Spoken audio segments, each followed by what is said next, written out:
Schönen guten Abend und Good evening, and welcome to the initial event on the series of events dedicated to democracy and progress. Good to see you all. And as the title combines German and English words, as you can see on the screen, we will have an event tonight that will be interpreted into both languages. So if you have any doubts about the content, then you can avail yourselves of the headphones. Get earphones in the back, because we have two translators who will translate this whole evening. Wir wollen heute über Demokratie sprechen. So we want to talk about democracy. We want to engage in a debate in order to make sure that that works out. We will try it out. We obviously went through the pandemic, Corona, and have you all, and we're perhaps a bit out of the no longer used to this, so we'll exercise a bit. So I'll count to 3, and then you say hello to the person right behind you. Okay, that seems to be working fine. You can sit down again. As you can see, it is difficult. It is actually an intellectual performance. We will continue with that. And we will step into medias res now.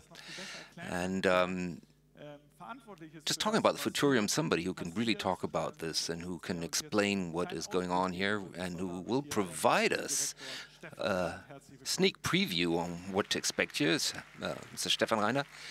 He will be explaining a bit more what this is.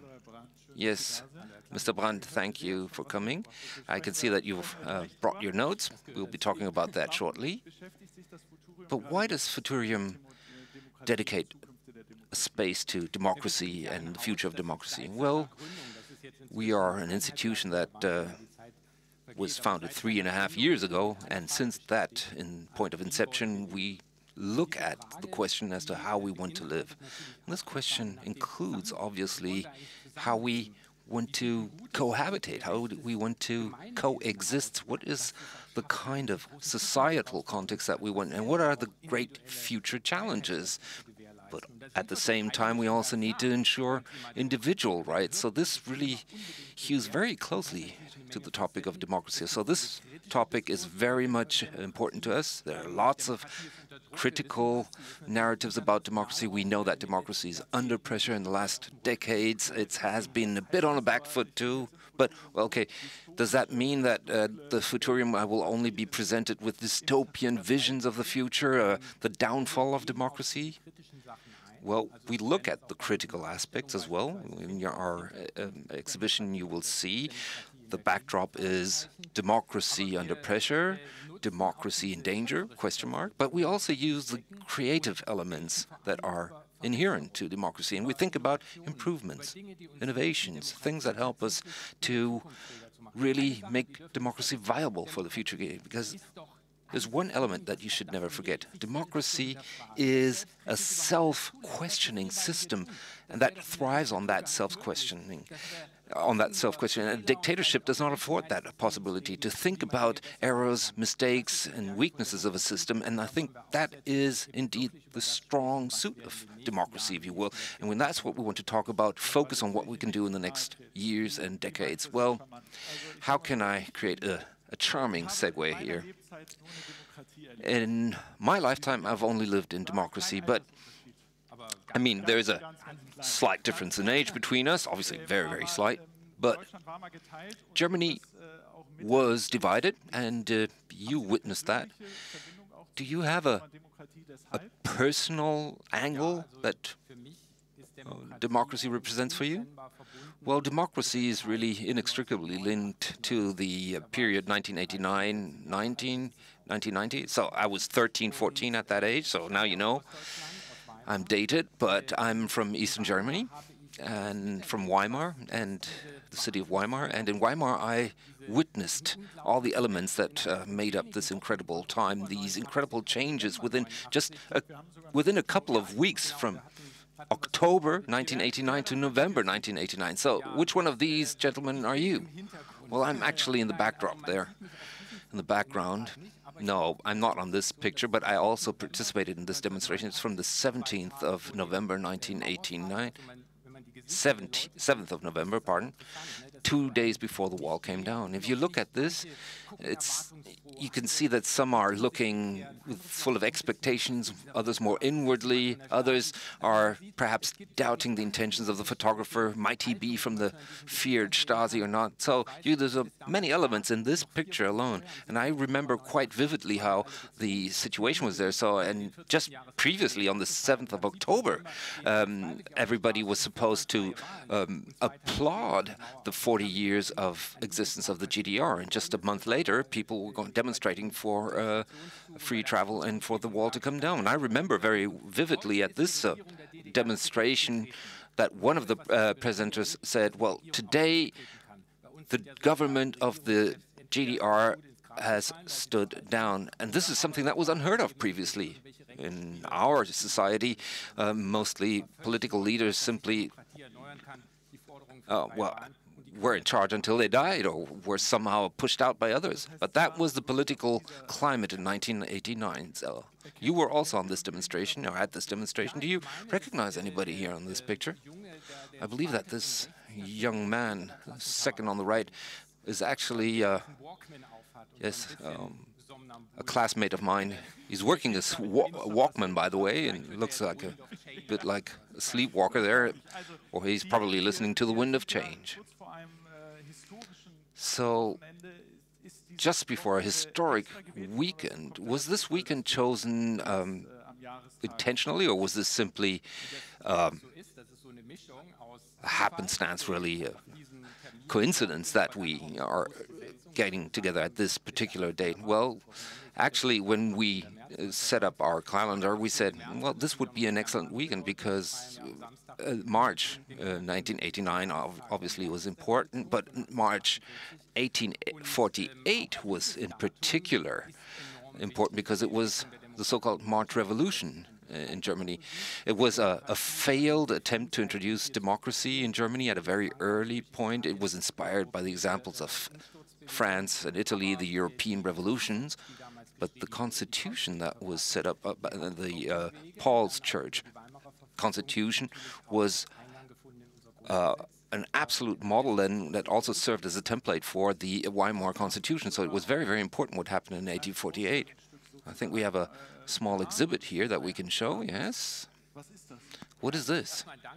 So, first of all, thank you to the State Library in Berlin, the Staatsbibliothek. This is a publication from 1848, called Berliner Krakela, and Ernst Litfass was the publisher, and he was the one who invented the so-called Litfass column, and during this revolution, he actually published a revolutionary newspaper, and it was banned once the counter-revolution took hold. And what is said here is still valid today. This article speaks about democracy, and it says democracy is a natural bond that brings together all the people of the world. Were it not for the unnatural egocentricity of individuals that have a double-edged sword that destroys this bond. I think that was quite clairvoyant at that time. That it is very important to come together in a democracy to be able to master large-scale issues. And the second sentence, Prometheus is also, even if he is tied, still protects the fire of freedom. And obviously that also contains the idea of checks and balances. Even if I lose, I have to accept that there is a majority decision, and I cannot simply turn around and say, well, if the election didn't go my way and I didn't become president, I won't accept it. Well, now I know whom you're referring to, but obviously there's not just one person. Well, we will also be talking about that later on stage, but for those of you who have not been able to enjoy the exhibition, what can you expect? Are there any highlights that you should point to? Or is it really an exhibition as such? Well, we call it the House of Futures as in a multiple way. We try to cover different formats. We have 3 large programs. We have the permanent exhibition that is constantly being developed, the lab, and our forum of events. And what do we see here on this image? Well, this is the first example that I just brought with me here, and you can look at the monitor. You don't have to turn my back to you. Well, what we see here is a presentation, a representation of our exhibition. Stops on democracy. What you can see here is a light sculpture on democracy that highlights basic concepts of democracy, really enshrining them: liberty, equality, but also checks and balances. And you can also interact with the help of this sculpture, try and find a compromise, and you can see messages that are then being shown on the display. You can see hearts, for example, but also certain concepts and some very, very strange-sounding questions as well. So there's a number of elements in this exhibition, and it's really about the topics of the challenges and how the solutions then take place. Those are the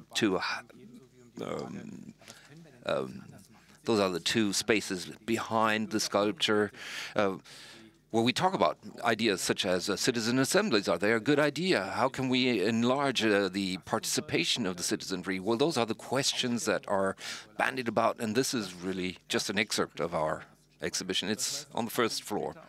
So later on, people can just walk up there and see it. Well, if you just wait a bit and wait until the end of the debate, then you can immediately step out to the exhibition. Well, this also looks very futuresque. Yes, this is our lab, and we chose one focus and deepened it, which is digital democracy. We sketch out and lay out what opportunities are inherent in this concept, how I can, for example, find out much quicker what people around me think about certain topics, but we also show the deficits, if you will, and this is this exhibit called The Opinionator, and we show we expose, our exhibits show different technologies that can be used to influence people's opinions. In testing, for example, is used by, you take a slogan that goes through several reiterations and loops until it is optimized. You can see that after 2 hours, if you look at an article online, the headline changes. So this works with the clicks, and people want to obviously learn a bit more, and we want to show them in the lab that they're also being influenced. So that is the second focus, or focal point, and this is part of the third column, what we're doing here right now, so the event calendar. But obviously that stretches out into other areas as well. So within the center of town, we have several aspects that we cover linked to democracy, but we also developed a game to try to gamify debate to find solutions in a democratic way, and people can do that. Actually, they can download it as an open source, from an open source, and the idea is to engage in a debate to try and find solutions, and then there is a filter, a funnel that leads to, hopefully, a common solution. So democracy in a playful way. So this really is quite an appetizer, and I can say that if you go through the exhibition, you don't just see 2D pictures, but you see 3-dimensional results. So every one of you is enjoying to go there. Mr. Bun, what else have you brought us? Well, thank you for asking me. This is a publication covering several topics. It's also available at a cost, at a price, €9.80 at our shop. So it's just below the threshold of €10. So it's gone through the A/B testing. Yes, indeed. But the important point is that 10 stops of or 10 perspectives on our democracy are included. We talked with 10 people in our republic, people from the north, the south, old and young, different generations, different perspectives, and we talk to them and ask them how they experience democracy, what deficits they see, and how they want to engage. And in addition to the systemic aspects that are also included in our exhibition and in our events program, there are different perspectives included here and views, and it's really quite palpable. And where can you buy it? Well, yes, you can also buy it at several bookstores here in town, also at the central train station, but also here at our shop. Well, excellent. I think we have to thank a couple of people as well. I mean, I said that you were responsible here, but obviously, and I'm not spelling out a secret here, you're not working on your own. No, this is really a team effort, and it's very difficult to name everyone who's involved. First of all, my gratitude goes to the team of the Futurium. It's an incredible team. It's not such a large team here, but I haven't really talked through all that we've programmed for this weekend and for the next months, everything that has been organized by this team. And then obviously the technical department, the service for visitors and events, our admin, strategy and content, our area or department programming, our area for exhibitions, our area for education and participation with the Futurium Lab, the business administration, obviously offices, right up to the management directorship, right down to the lowest level. And if not everyone had participated and given their utmost, it wouldn't have been possible. So everyone counts. And that is worth a round of applause indeed. But I have not yet finished. You need to add to that many others who have worked on the contents, many service providers who have implemented quite a lot in the area of the event programs. We have artists who helped with the exhibition. We have exhibition builders, and we have experts from the realms of politics and civil society who counseled us and who helped us to bring this on stage and make this possible. So thank you very much to all of you, and I see that many have actually come to this event today. So another round of applause. Mr. Brandt, and there's one more thing that I need to mention, and this is probably the last commercial block, if you will. We have the various bodies that have really been vital. We have a scientific counseling body that really have supported us. And it was quite a hotly debated topic, whether we need to look at democracy and the futures of democracy. So many actually gave an input, and they're here as well today. And last but not least, our stakeholders from the realms of policy and civil society and others who have created an important institutional framework within which we can work independently. And that is exactly how it should be. Thank you very much.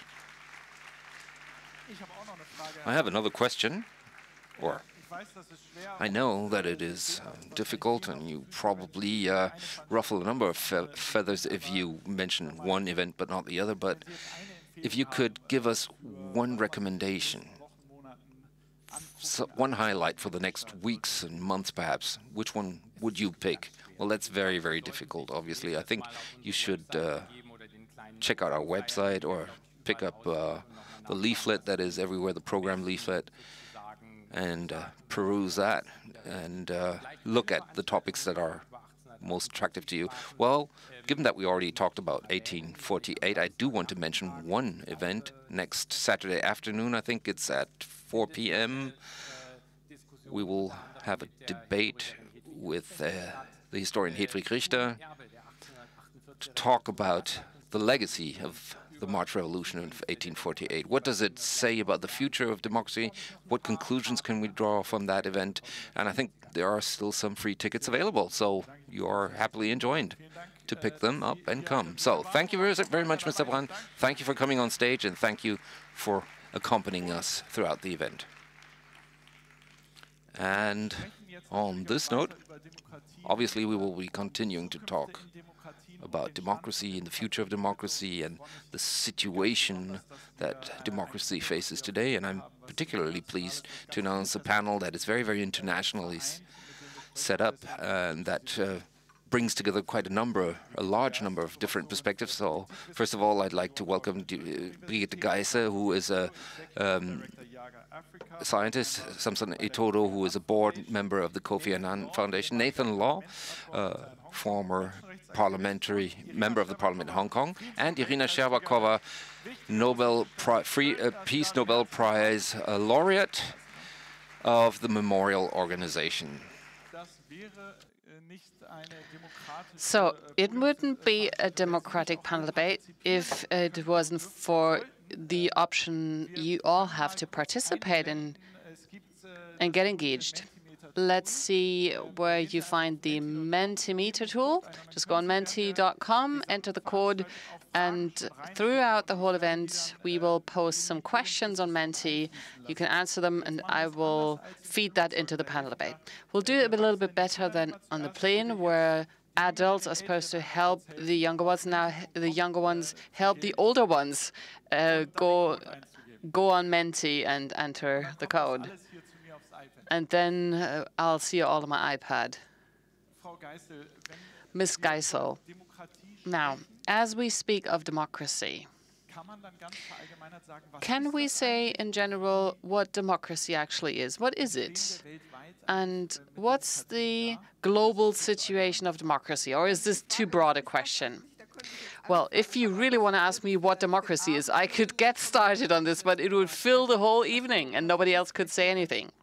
So let me just say the following. Democracy is often confused with elections and parties, but elections and political parties are just a means to reach the aim of what democracy is all about, which is the power of the people, the control of the people connected to political liberties, to political freedom, and to political equality. That's the objective, and we should always have that at the back of our minds as we speak about what democracy should look like and what politics should look like, the power of the people, and political freedom, political equality. So what's the status quo of democracy in the world? Here's a slide on the subject matter. Let's take a look at that. First of all, we can see we have different types of democracy. We have countries with fully fledged democracies, countries which have fully reached these goals mentioned, and then there's the flawed democracies. That's democracies with some flaws in them, where there may be elections, but elections are maybe not free and equal. And, well, there's also democracies that do not see freedom and equality equally represented. Then we have hybrid regimes. That's a mixture of the first two systems. There might be a type of elections, but maybe they're not free and equal, and maybe political parties aren't working properly. And then we have the authoritarian regimes with only one party available. Take a look at this global map. You can already see the situation is not rosy at all. The fully fledged democracies aren't really that numerous. That's the dark blue ones. And the flawed democracies are the light blue ones. They are getting a bit more numerous, but then we see many countries that are hybrid regimes and a lot of authoritarian regimes, a big part of the world. Let's go to the next slide. Is democracy in decline? Here's where we see one of the indicators of crisis in democracies. This is a different type of system. Here's liberal democracies in dark blue, countries with equal and free elections and political equality. Then we have electoral democracies with a different systematization where there are elections, but other indicators of democracy aren't there. Then we have the electoral autocracies where there are elections, but elections are not free and equal. And we will hear more about that later on. So electoral autocracies just to pretend as if they had proper elections. And then in red, we have the closed autocracies, the true and proper autocracies. We can see on this chart what the development has been like. there hasn't been a steady upward development. There's been shifts, and the last wave with the fall of the Berlin Wall, with a rise in liberal democracies and in electoral democracies, and also in electoral autocracies. But the closed autocracies have kept on working, even though the other even though their share has increased. So we thought that we would always see more and more democracy happening. It hasn't happened, even though there was this first surge after the fall of the Berlin Wall. Then there's also a global state of dissatisfaction with politicians. People feel they're not happy with the way politicians represent their interests. We can speak about that later on. The promises of democracy, the power of the people, equality, and freedom doesn't seem to be working the way it should. It doesn't seem to be realizable like before. So we need democracies, it seems, to adapt to the societies we have today and to the developments there. So, Samson Itodo, you landed here this morning and you are going to be flying directly back into Nigeria because Nigeria is in the middle of elections. There's 91 million people entitled to the vote. They have elected already. Well, elect again next Saturday. So how has the election been going on? And how is what Nigeria is seeing a symbol of what's happening on the African continent right now? Well, thank you very much. Good evening, and thanks for the invitation to be part of this. Yes, I arrived this morning just the background of a general election that Nigeria had. And that election is a missed opportunity. Because there were lots of expectations. The bar was set very high, but the expectations were unmet for a few reasons. We introduced electronic transmission of results and deploying technology, but it failed to deliver because the humans who were responsible for managing the technology, for one reason or the other, sabotaged the entire system. And that cast a lot of doubt on the integrity of the process. And so as we situate this within the discourse on democracy and what is democracy, I think for a lot of Nigerians and perhaps also Africans, they're asking the fundamental question about, shouldn't we change the face of politics as citizens make choices at elections? That you've got a political space and a democratic space that is dominated by old men. You don't have women, you don't have young people. For the first time, the number of women participation in parliament is about 3%, gone very low. Youth representation is also very low. So this is an election where the entire political space was limited to a particular class of people. And so when you talk about democracy, what citizens see is a space that is dominated by a single class of individuals, which defeats the entire purpose of democracy. So when you say what is democracy, is a system of government. Sorry. Das Mikro wird noch mal gerichtet. Okay, microphone's being readjusted. Yeah, my microphone was also readjusted. So as we think about the future of democracy, we also need to readjust democracy for a lot of reasons. You've got to bring more people in the decision-making table. Currently, the space is shrunk and is limited to a class of people.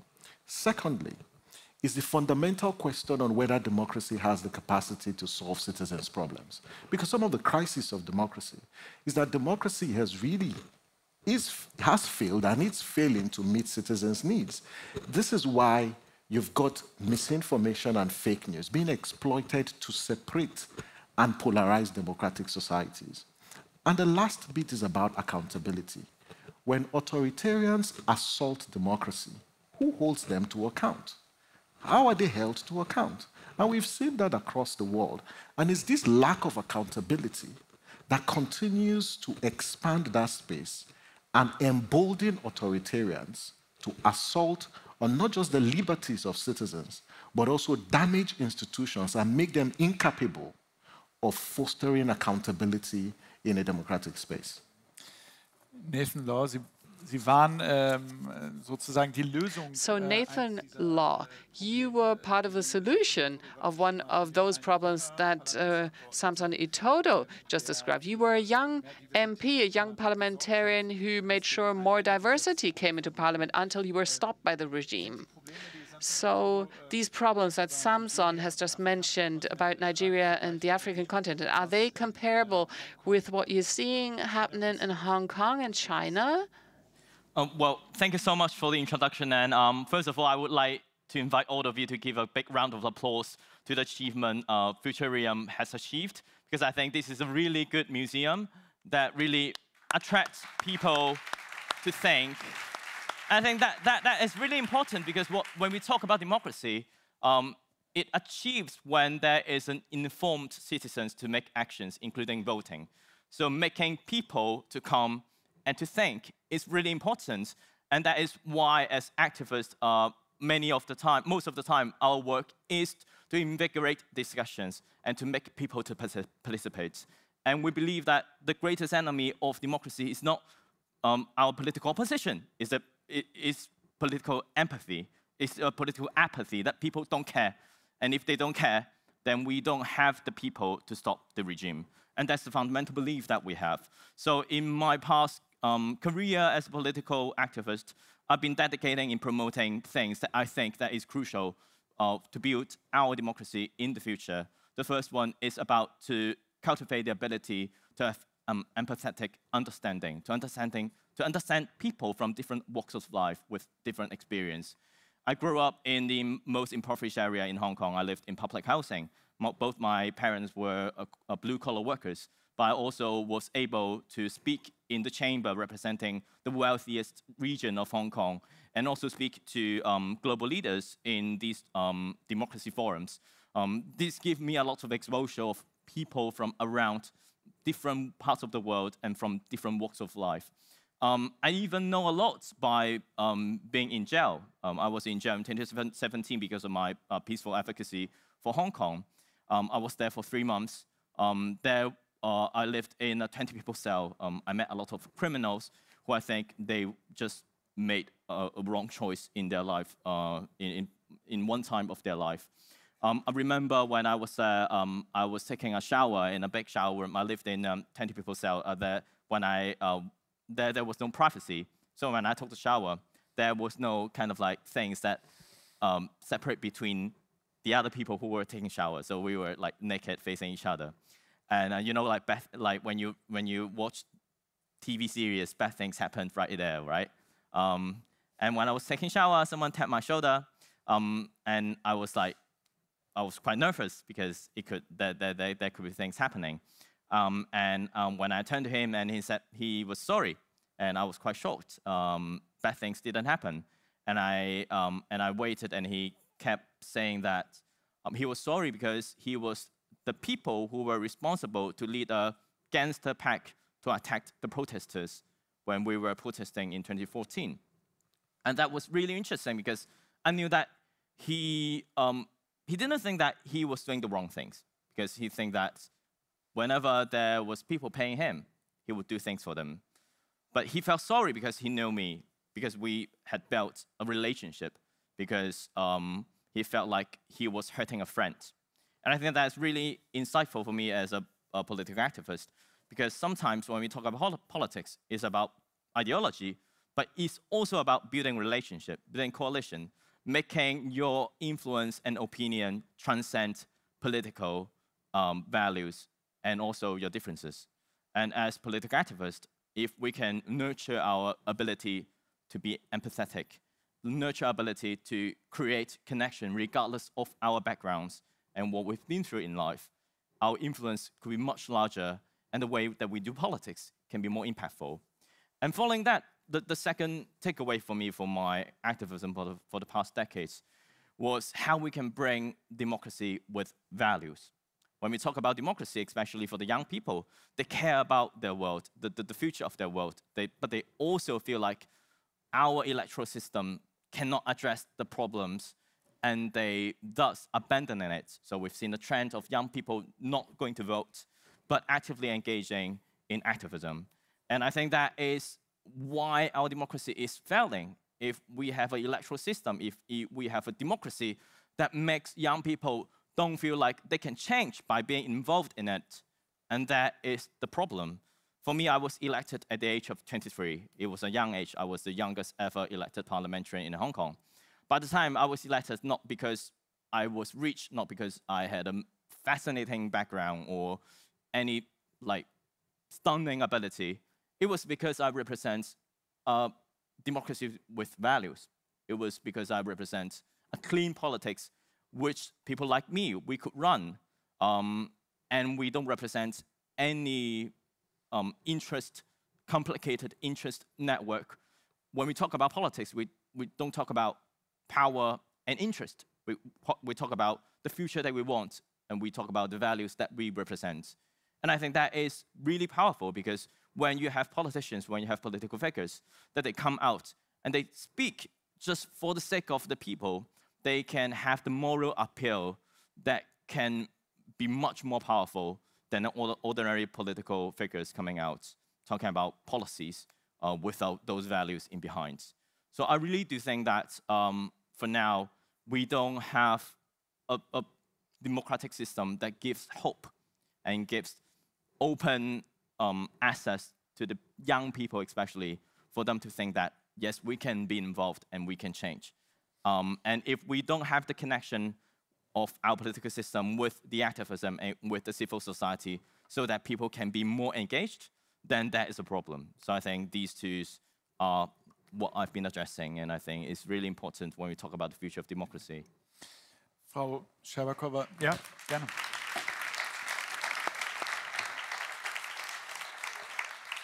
Ms. Scherbakova, I was just watching you. You were just nodding a couple of times as you were listening to Samson and to Nathan talking about the ability of young people to change things. In today's Russia, is this something you could even think about? Is there any hope for young people in the country right now?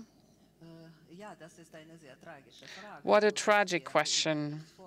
And I won't going to pretend on this matter. I won't be overly optimistic in this point, because this isn't the message I can send out. It's a tragedy. It's a tragedy. And this happens to a country that has turned its back on democracy. It is a historic example, unprecedented. I think Russia could have had this chance since 1989. It was a unique chance in history it had. And we could talk about it for a long time. We could discuss this at great length on how prepared people were to live up to the challenge, because elections do not equal democracy. But without elections, democracy can't even get started. So if we consider that the last free elections in Russia happened in 1917 and then again in 1989, it of course means that people, in a way, after decades, had not even any recollection of what it was like. I can very well remember what hope it spurred back then and how dynamic people felt. And what eventually happened is a tragedy. It's a tragic development. And as I just said, it is a very symbolic development even. It stands for something. I think what's happened has happened for a number of reasons. And you know, talking about Weimar in Russia and talking of the Weimar Republic, we used to speak of the syndrome of Weimar. It wasn't related to Goethe, to Mr. Goethe, or to these figures, but we would be referring to the tragic history of the Republic of Weimar. And many politicians were warning against that. because, of course, this was something unique. There were no comparisons. Of course, how would you enter into a democracy when you've just come out of a post-totalitarian state? So we could see the syndrome of Weimar spreading in a number of facets. We could see the social breach opening up, the social gap widening. I think the younger ones amongst us might have an idea of what happened in Russia, how egocentric and how ruthless the new rich ones were, how the new market economy evolved, and how our stakeholders didn't think of what being in a market economy and a market-based economy, what that would mean for Russia. So many painful experiences, and nobody was able to guarantee that Russia would be able to survive these changes, because the most important slogan was, we finally want to know the truth. We want to know how many victims there have been and how these mechanisms work. Where are all these victims? Where are the perpetrators? Who's accountable? So in the 1990s, there were many oscillations. There was this moment of suppression of the past, and we heard it of those who advocated the new market economy, who said the market economy will do it all, it'll fix it all, even the free elections, and even the rule of law state, because without any of these things, the market economy will not work. And on the other hand, the other way around, these signals we could have seen were not really perceived. So everything started with the electoral frauds in the 1990s. And is there any point where you think that it could have been staved off, where the dismantlement of democracy could have been stopped somehow in Russia? Yes, I do think there were opportunities. And I'm personally convinced of that. But if you look at history, different elements play a role. And one of the devastating roles was certainly taken up by the Weimar syndrome that were taken up both on the political left and right, and the social gap that was widening, and that you could not really convey a narrative about democracy, that the state was not able to convey the meaning of why democracy was needed. And I think that was the most salient point. And I think it was also generally underestimated how effective the syndrome of imperialism was. The Soviet Union disintegrated in 1991. And that was spectacular, fantastic. Obviously, nobody would have thought that possible at the time. The Ukraine, the Caucasus, and the other countries that would simply separate in a peaceful way, almost peaceful way at least, in 1991. But these pains and these phantom pains also of the Soviet Union, the demise of the Soviet Union, continued. And this is really one of the salient points, the most prominent points in my view. And then it went more and more into a direction, it drifted into a direction towards that meant nostalgia for this imperialism. And actually, at the end of the 90s, people did not really perceive any future for democracy in Russia, or at least what was being proposed to them as a democracy. And I think that was the basis, the foundation for Putin's power grab, and completely took leave of democracy. So it was very, very quickly the case. Almost just after a couple of years, the word democracy wasn't even uttered anymore. Everything was being redefined, and the slogan was not, we're not building democracy, we're building a stable society. And people, and this was actually an objective that was proposed to people. The proposal entailed, well, you don't get involved in policy and politics. It only yields problems for the individual. But the most important thing is that the state always knows better. And the leader always knows better how to chart the path forward. And you have stability in turn. We have oil and gas, meaning that some of that will trickle down to you too, from this golden shower. And step by step, day after day, in these last 20 years, we've seen how, and we've witnessed how, the even fledgling shoots of democracy were trampled over and taken away from the people. And perhaps the very last phrase about this, if you ask me, what are the reasons for this war, the current war? What does Ukraine want? What does Putin want? Well, obviously, it's a multifaceted situation. Why a dictatorship? A dictator attacks a state that is yearning to develop democracy. And I think it has to do with all of us. I think we're all affected. The Ukraine that faced huge difficulties, very, very heavy legacy from the Soviet Union with corruption and also a lack of knowledge about what true democracy is.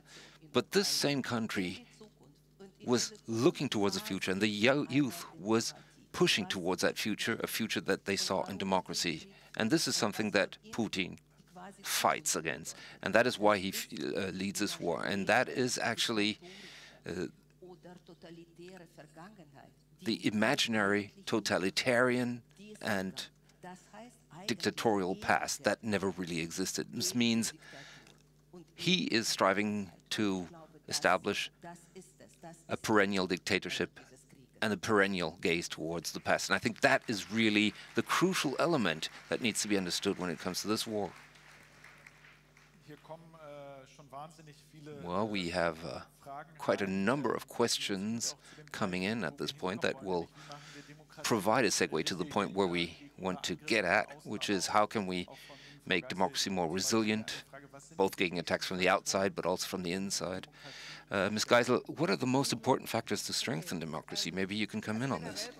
Well, in general, I think there are three factors that can introduce democracy and stabilize it. You need a population that is convinced about democracy. You need political elites that back up the project, because this is something that you really cannot disregard. And you need also democratic institutions that include elections, but also the rule of law.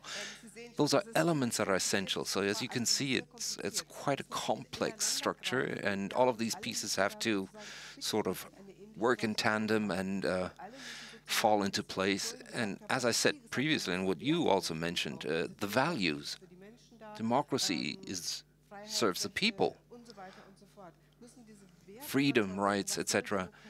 We need to be clear about what democracy is and what it has to convey. If you don't engage in that exercise, it becomes very difficult. If one of the components of these three main components is lost, if the political elites, for example, say, oh, well, we only play along as long as we have our power, then it doesn't work. If you have a population that still is dreaming of the philosophical king, somebody who has all the knowledge, who incorporates that knowledge and can lead us, then it doesn't work. So what you need is this trilogy, really. And you could also ask what comes first.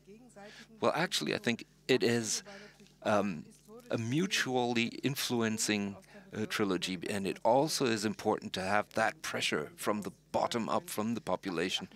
You spoke about 1848, and not everybody was on board, certainly not the political leader of the time, but this sort of interaction between these elements, it has to find its stability. And I think that's what you touched upon as well. There is also a strong counter-movement, and people who want to prevent that, also at the political level. to avoid the establishment of democratic institutions.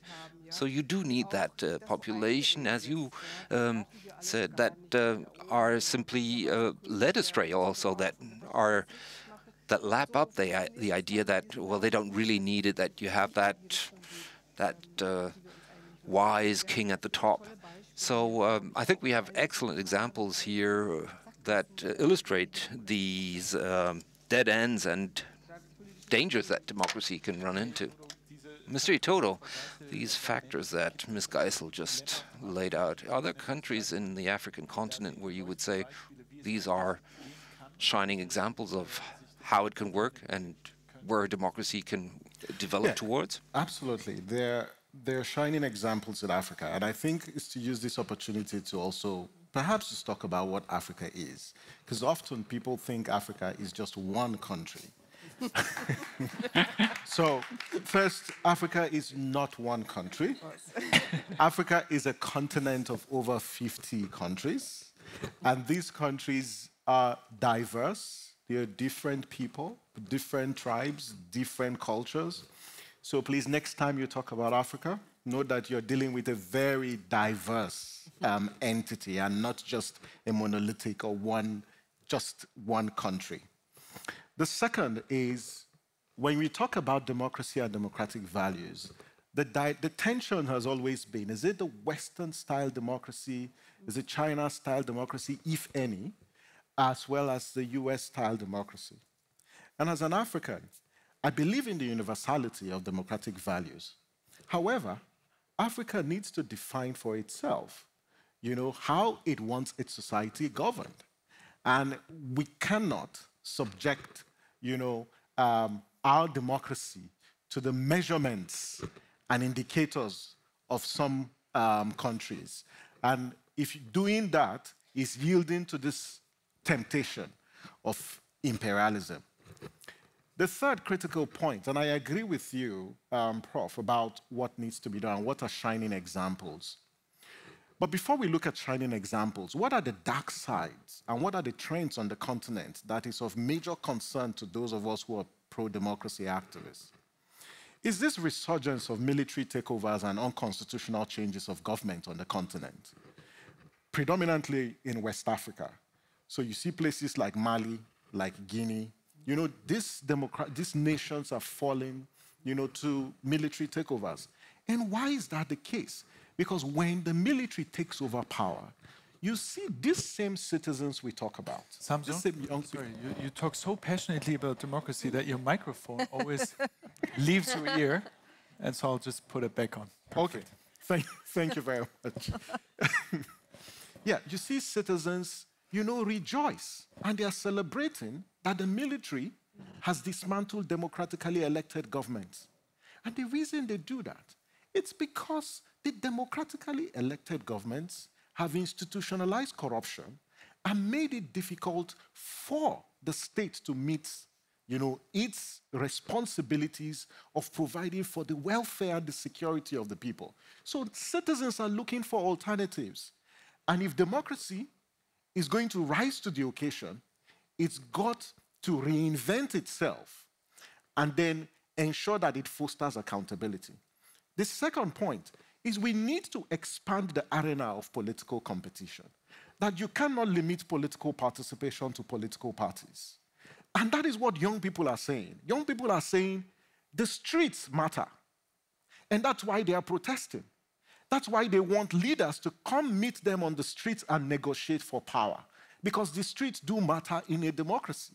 Young people are saying we don't want to be members of political parties. Social movements are rising to the occasion and they are providing alternatives. They want to be part of the decision-making process because the common denominator is about who participates, who decides, when and how. And so you look at countries like South Africa, you look at places like Nigeria, you see situations where citizens are rising, they are speaking, and government is responding. I'll give a classic example for Nigeria. A few years ago, the government tried to pass a social media regulation bill as well as a hate speech bill. There are draconian legislations to shrink the civic space. Citizens rose, they spoke. The government had no choice but to withdraw that particular legislation. You also see cases where citizens are protesting against police brutality. We hear of the NSAS protests in Nigeria and how government was forced to act. It's because citizens, particularly young people, and which brings me to the last point, that if democracy is going to deliver, we've got to change the face of politics. Because this current status quo that is dominated by old and expired politicians needs to change. You've got to have... Thank you very much. You've got to have young people, because this is about the future.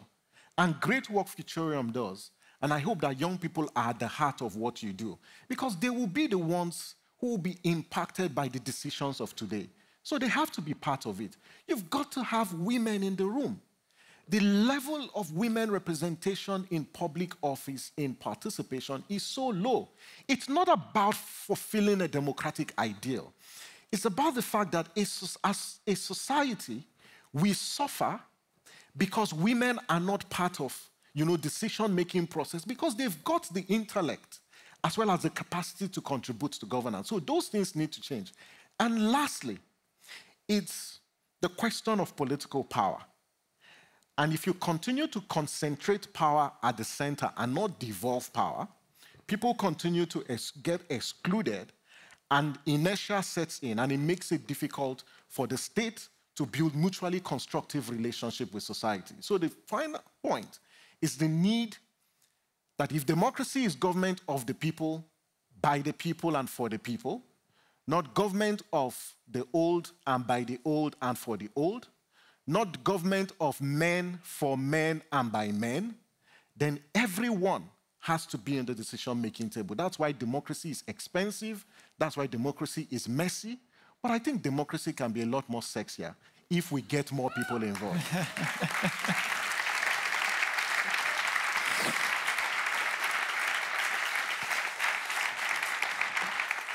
Nathan Law, wie macht man die Demokratie in Nathan Hongkong Law, wieder sexy? how can democracy in Hong Kong become sexy again? I didn't get that. Well, yes, as we've seen, Hong Kong's politics is not sexy. It's terrifying. People are being driven away because of the political situation. We've just had a political reform that basically make our parliament to become the one in mainland China, which is no people's participation, is only a rubber stamp for any proposal brought by the central government. We've been through a dramatic decline of liberty and freedom. Many of my friends who were peacefully campaigning political reform, more open government in Hong Kong, are in jail. Some of them are in jail for 2 years without knowing when they could get out. So we're at this crossroad of a really brutal and authoritarian regime. But I think the story of Hong Kong really tells a lot about how a city, a free city, can descend to an authoritarian state in such a rapid speed, in just a matter of 1 year and 2 years, and just by a piece of law, with an unchecked government that is actively competing for the definition of democracy. I think one of the crises that we are facing is we ourselves also lose the kind of confidence to say that democracy is better. Democracy is what we are practicing. Around a year ago, when Biden administration hosted the Summit for Democracy, and before that, China also held similar kinds of summits, and they published a white paper claiming that China is the democracy that works, and other democracies suck. And that's how they define themselves. And if you look at the so-called core socialist values that China really define their governance, there are rule of law, which is actually, in effect, it is rule by law. It's at the mercy of the party because there's no judicial independence in China. They have the term democracy, but in reality, democracy, the so-called electoral system in mainland China does not involve participation of people. And when you talk about freedom, they also have the socialist value of freedom. You can only have freedom when you agree with the government. And there's a joke on the internet of China that you have your freedom of speech, but only for once. After that, you're gone. So this is where we are at. These authoritarian regime, these dictators, they are not only trying to rewrite our history, trying to reinvent these things, but also they're competing for these very fundamental elements of democracy. Aber, your activism and your daily work that you are operating out of London is a fight for democratic structures and trying to strengthen democracy in Hong Kong again. So what is required in order to make democracies more resilient so that this example of Hong Kong is not emulated elsewhere? Well, I think the very first thing is to raise our awareness, to raise our understanding about what are these dictatorial regimes are doing. Look at Russian propaganda in their own country. Look at how Chinese government is abusing its economic power to coerce other countries, to make the other countries to be submissive to their appeal. And also the way that they are competing against these terms, the terms that coined us. We also have to fight against it actively. We also have to work with other democracies to do the same thing and to stress that we are definitely safeguarding our values with unity.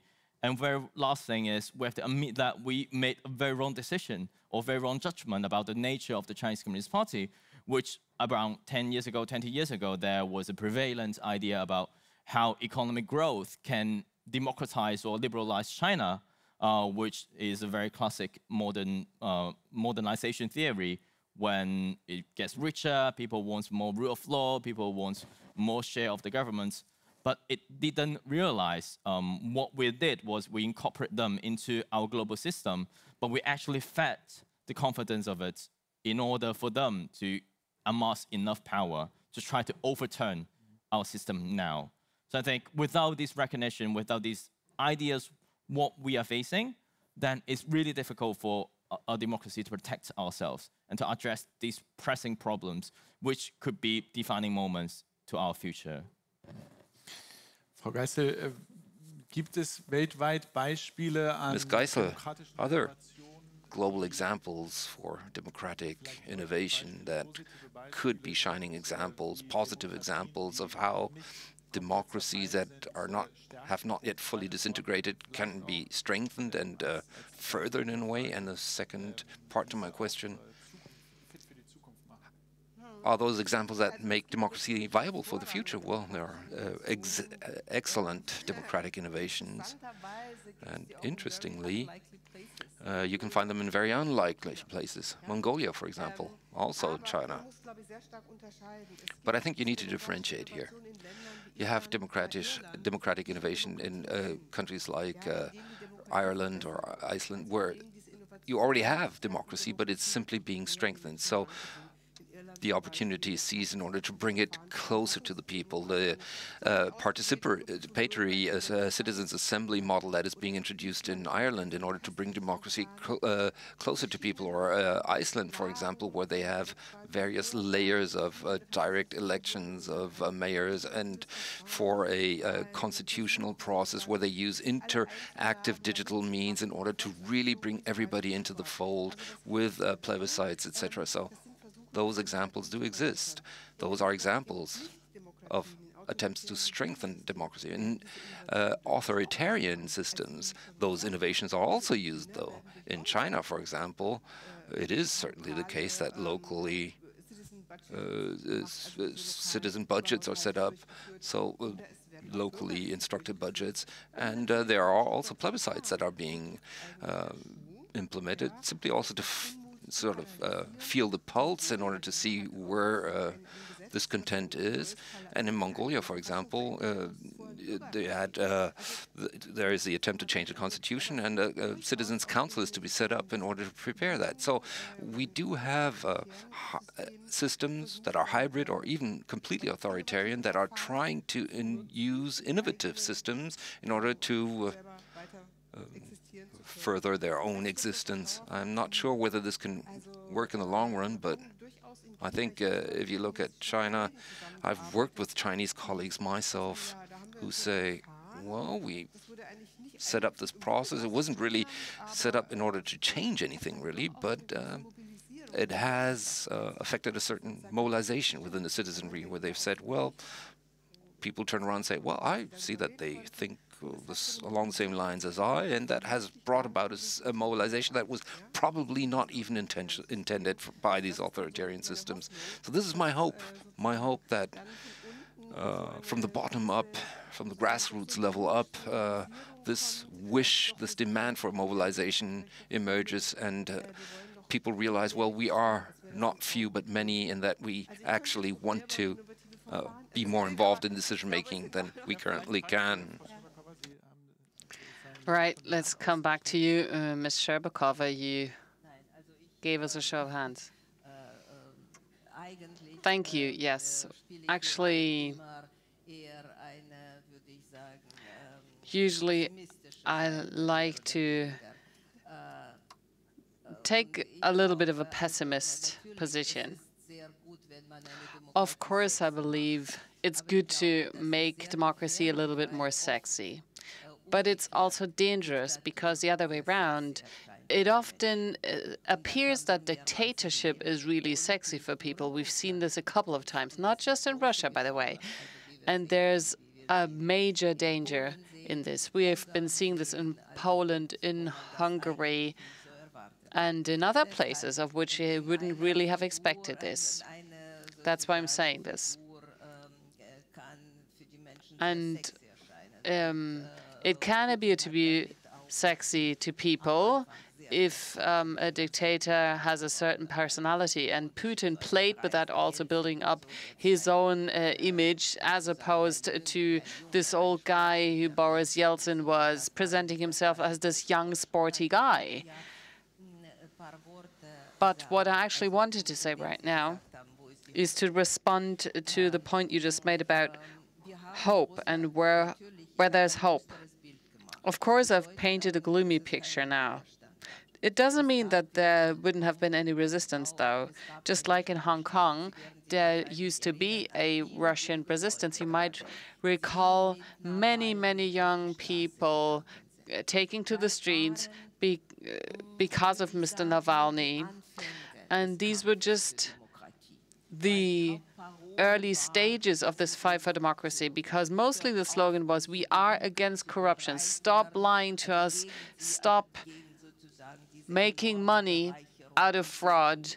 Stop making money from corruption and fraud. So we've seen this convincing many, especially the young people, starting from 15-year-olds, 16-year-olds. There were so many of them out there in the street protesting. And in a way, this would be our hope. But it's also a question how you will fight in such a situation, what it is you can do, and how you can protect your democracy. These might be the lessons that Europe, too, would need to learn from all that happened. Because, you know, here in Europe, people were used to believing that this democracy would be there forever, that it would just stay forever, and that would be the end of history, because what else was there to come? Yes, of course, there's climate change. All very difficult to handle, of course. And all very imminent, all very dangerous. But in reality, it is our democracy that's at stake. And but people used to believe that democracy was cast in stone, when it's not. And in the last 3 years, we've had to learn it the hard way, starting from the pandemic and what that's taught us. So a series of major challenges, also to democracy, a challenge we hadn't seen in years. And by the way, we can see the impact, the outcome of what's happened during the pandemic.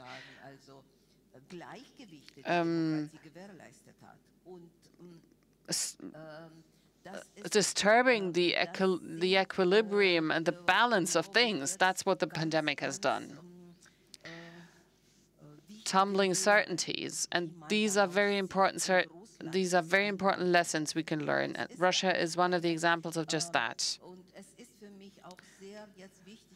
So it's really important for me now, right now, to hear these stories from Africa and Hong Kong, and it's great to be in a dialogue with you here tonight, because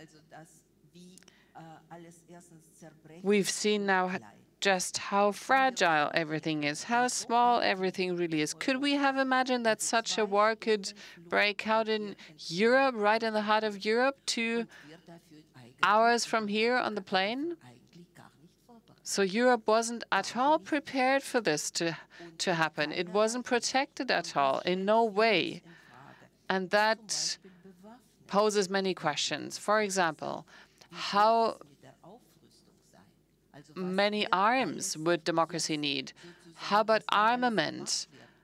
How much armament would a democracy need? What will we do now? How about comparing this vis-à-vis our old idea of democracy? These are all very big questions and very important challenges. I'm very happy to see so many young people here in the room, because I believe this question is so important for all of you here and also for your future. Absolutely, there's a follow-up question from the room, and it's your applause. There's a question for Samson Itodo and Nathan Law. It reads, what should we learn from your example, and what can every of us, every single one, do so that our democracy can be strengthened and the same thing won't happen to us? Maybe, Nathan, you want to start? Yeah, well, thanks so much for the question. I think sexy is a good term to start with. What I think about sexy is maybe I'm on a swimming pan and on the beach and enjoying sunshine. I think politics should be more open, more transparent. People can see what you're doing, and you're inviting everyone else to join you, no matter is your political opponent, your political party members, and the civil society. The relationship of our politics has to be much closer with our civil society and our activist groups, and those are the people who are really keen to be very energetic and very determined to change our society. Their passions is our weapon. Please utilize it. And when I think about putting on swimming pan, maybe you want to swim. You're changing your appetite from a land to a sea, and you have to adopt, right? So I think the tenacity to adopt, the way that we can cope with the changing situation of us, is really important. I started to be a student activist, a protest leader, and then I was a parliamentarian, and then I was a cellmate in jail, a political prisoner. For now, I'm exiled in United Kingdom because I'm wanted in Hong Kong. If I were to go back to Hong Kong, I would face decades of imprisonment. But I still believe in democratic values, and I still accommodate these different scenarios to best perform myself. So I think democracy can also be at the same character that we have to adopt and we have to evolve. And there will be waves of challenges. There will be waves of authoritarian entrenchment and democratic recession. We just have to continue to work, because democracy is a process. Democracy is a long marathon of swimming, and there will be a lot of challenges. And that's the reason why we have to gather and we have to think about solutions to how to address that. So if we want to be sexy, then we have to bear the price of becoming sexy. And that is what we're going to do.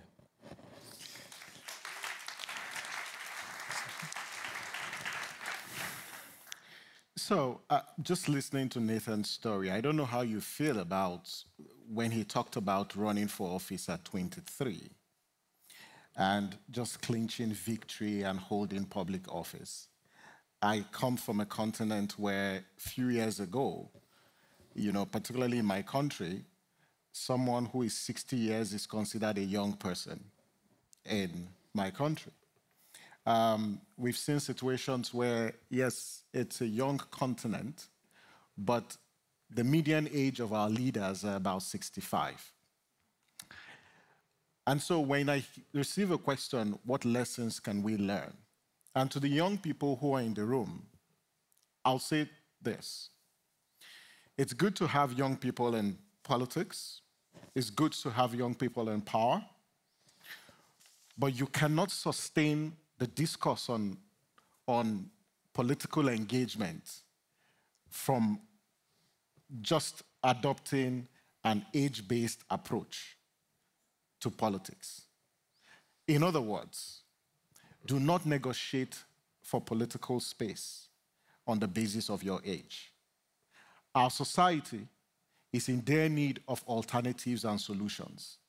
So if young people want to get into public office and want to participate, please participate, bring solutions and alternatives to the table. Because if you rely solely on the fact that you are young and that's why you should be heard, that is not sufficient. It's fulfilling a democratic ideal, but it doesn't solve the complex problems that our societies grapple with. So that's lesson number one.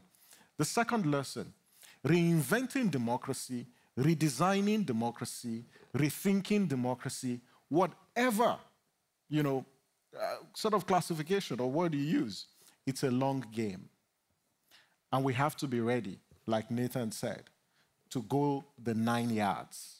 Because it's messy. There are times that it gets boring and you get discouraged. I've had those times as well.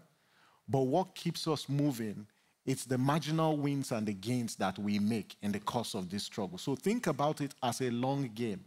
And this short-termism will not take us to the destination. And the third and last sort of lesson is political or social revolution will have winners, it will have losers. And so you need to define for yourself which part of the divide you want to be.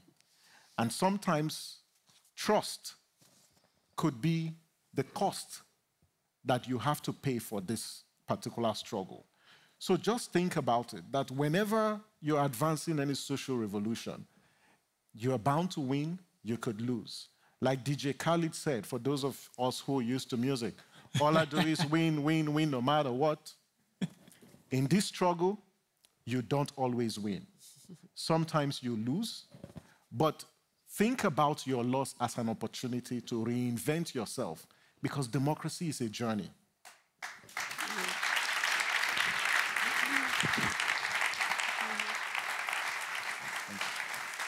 Und diese Reise kann man heute Abend auch Right, noch so this is a journey that you can see tonight in Futurum's exhibition. It's open in a moment, so you're cordially invited to take a look around. But first of all, I would like to most cordially thank Brigitte Geiser, Nathan, Laura, Samson, Itodo, and Irina Sherbakova. Thanks for coming tonight. Thanks for joining us.